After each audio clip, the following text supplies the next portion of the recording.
My name is Lauren, and I live with schizoaffective disorder. Schizoaffective disorder is a combination of schizophrenia and a major mood disorder. For me, it's bipolar. I was diagnosed in 2016 at the age of 25, but struggled with symptoms since my late teens. This is my story. A lot of people ask about my childhood, expecting it to be troubled in some way, but it really wasn't for the most part. I lived with my mom, dad, and brother, and I had friends. I was definitely a little quieter than most and got lost in my own head a lot, but I was happy.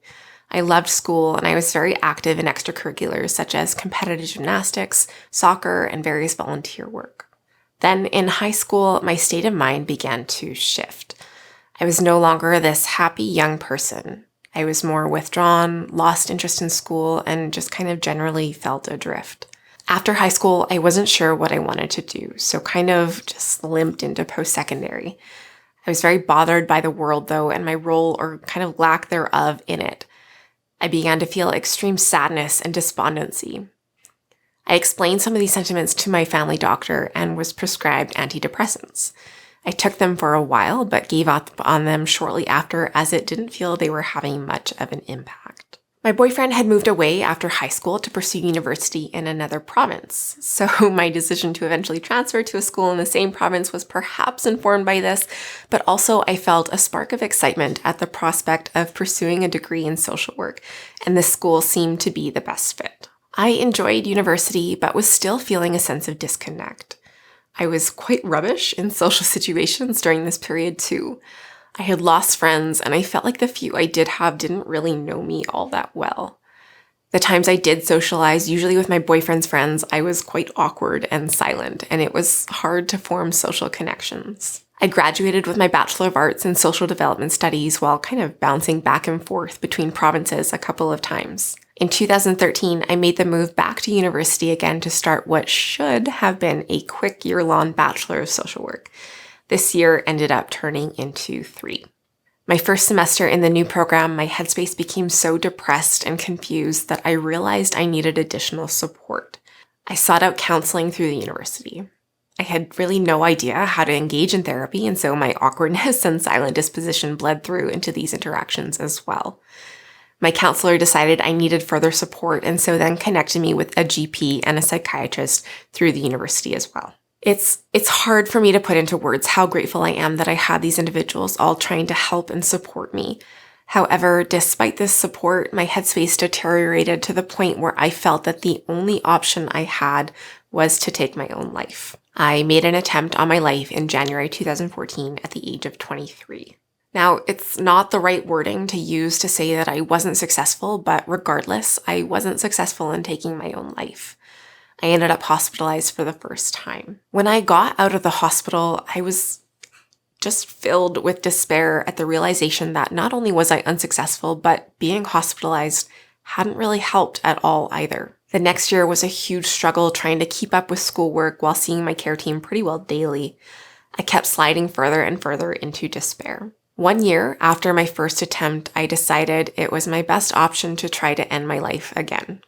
Obviously, I was unsuccessful, but I came much closer this time. I hadn't said a word about my plans to my counselor, but for some reason, he had a feeling that something was off.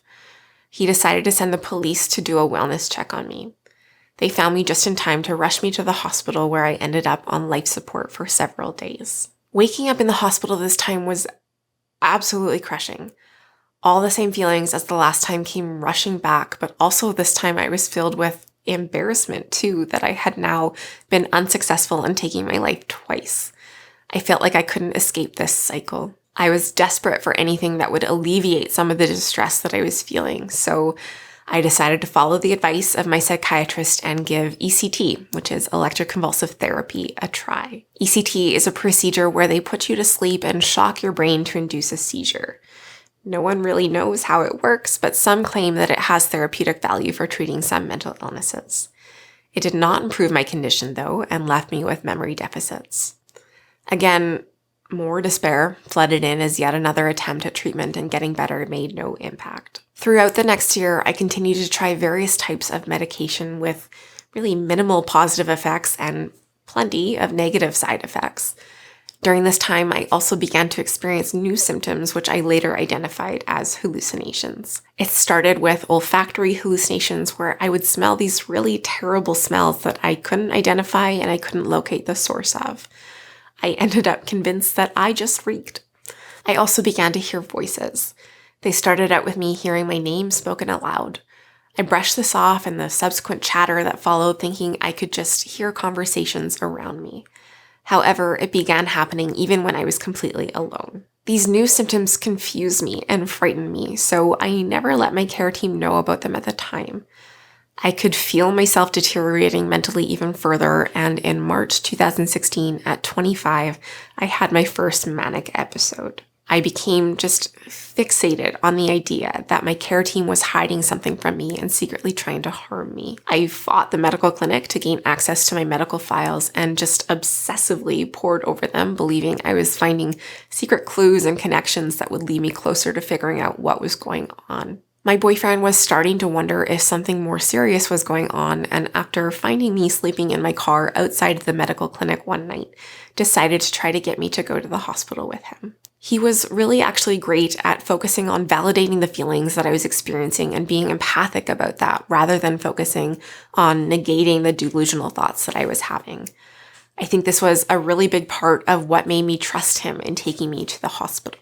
I spent another couple of weeks in the hospital and eventually stabilized somewhat, and this time was slapped with the diagnosis of bipolar disorder with psychotic features. Upon reflection, this made a bit of sense, as I had definitely experienced deep depression, and I realized that I had also experienced hypomania too. I had these kind of pockets of periods during my early 20s where I would go off on adventures, traveling or running in the mountains, pushing myself physically and feeling, I suppose you could call it, a zest for life. On the school front, I was just finishing up my coursework and was also wrapping up my practicum working as a research assistant for one of my professors.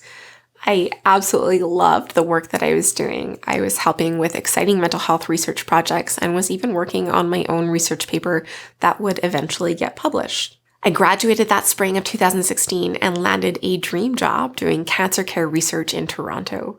I was thrilled about this and feeling like maybe I was beginning to see a light. So, on paper, it seemed like I was doing really well. I had just graduated from my second degree program, landed a great job in a city I wanted to live in.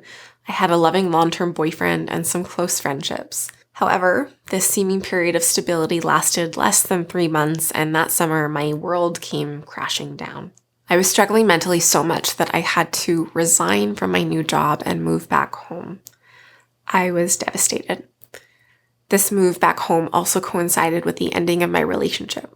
It was very amicable, but still another blow. I moved back in with my mom and sunk even further into my own head. I saw a psychiatrist a few times and decided to be more honest about all of the symptoms that I was experiencing, and that I was experiencing what I now know were psychotic symptoms on a regular basis. He diagnosed me with schizoaffective disorder. On some level, this diagnosis felt good to receive, as it felt like a relief that what I was experiencing could finally be attributed to something. However, I was also left feeling lost and scared, as there really are not a lot of success stories being shared about people living with schizophrenia spectrum illnesses. Almost everything we hear about in the news or in popular media are very negative, stigmatized depictions of schizophrenia. This sense of loss was kind of compounded with the fact that I was still getting worse. My psychotic symptoms continued to worsen that fall, and I ended up in the hospital for just over a month this time.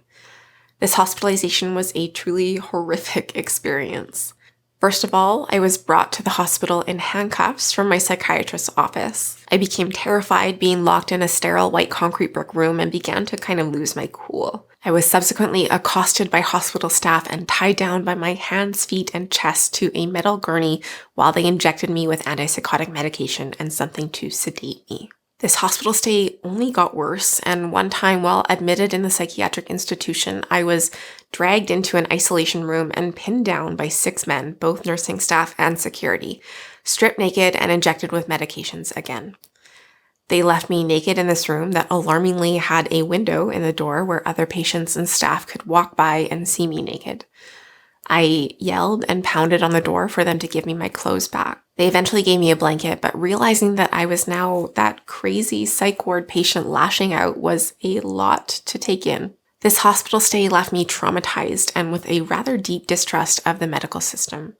I was finally being treated, though, for the right thing and began to see some slight improvements. The next couple of years saw me kind of float in and out of jobs due to my mental health, but more importantly, I was slowly rebuilding my life in the sense of trying to strengthen relationships and most especially my relationship with myself. I put in a lot of work trying to build up self-acceptance and self-compassion and love. I dabbled with dating, but was left feeling less than optimistic because, online dating in this day and age sucks. But also, I was pretty terrified of being open with potential partners about my struggles and experiences and diagnosis. And then I met Rob. We seemed to connect with each other on a level that I hadn't experienced in quite a while. Of course, I worried about telling him about my diagnosis and mental health history, but I felt safe doing so with him. I think I told him on our third date, and he really couldn't have taken it better. He was empathic and really just wanted to learn more. He asked me questions, and he actually hit up the library to find additional resources about what living with the illness meant. We fell in love with each other quite quickly, and I really enjoyed getting to know him. I moved in with him and his 2 kids, and we ended up getting engaged the summer of 2019 when I was 27. It felt like things were going really quite amazingly. I began to question whether or not I really needed medication, so I began to be less structured in taking them. This led me to follow kind of more delusional thoughts about the medications being poisonous, which eventually led me to completely stop taking them. I don't think it's hard to imagine that this didn't end very well. I became extremely delusional and very paranoid. I ended up in the hospital for 2 weeks this time. My delusional thoughts had spiraled into full-on psychosis, and Rob, not knowing how to manage things, called the police to take me to the hospital. Given my traumatic history with hospitals, it wasn't terribly helpful, but it did help to stabilize me back on medications. This psychotic episode and hospitalization felt different, though, because suddenly there was a lot more at stake than just upending my own life.